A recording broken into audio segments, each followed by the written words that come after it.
Et puis cette information tombée à 7h30 ce matin et qui pourrait bien changer la donne au lendemain de l'intervention de François Hollande, les chiffres de l'INSEE sur le déficit et la dette publique. Et c'est le dérapage en 2012. Les dépenses n'ont pas été tenues. Et cela même au moment où Paris négocie avec Bruxelles le niveau du déficit pour 2014. François Langlais, bonsoir. Alors on va analyser un peu tout ça avec vous. On a quand même du mal à imaginer que François Hollande ignorait ces chiffres hier soir à 20h15. Oui, sans doute le président devait connaître sinon le détail, du moins la tendance des révisions de l'INSEE. Et notamment ce trou budgétaire pour 2012, 100 milliards d'euros, c'est plus que prévu.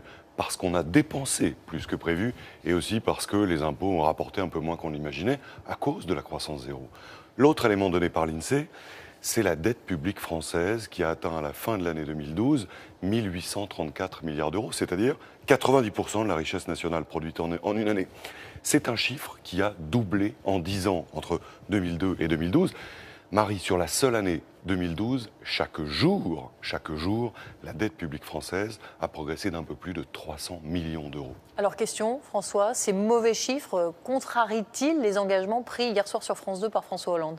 On peut le penser. Et d'ailleurs, dans une conjoncture comme la nôtre, au fond, une prévision de déficit n'a plus grand sens parce qu'on peut toujours augmenter les impôts. Pour autant, les recettes fiscales ne suivent pas forcément si l'activité se détériore. C'est ce qu'on observe en Grèce, en Italie, en Espagne, au Portugal, où on a augmenté les impôts et où les déficits ne se résorbent pas. En France, on avait l'objectif de 3% du PIB pour 2013.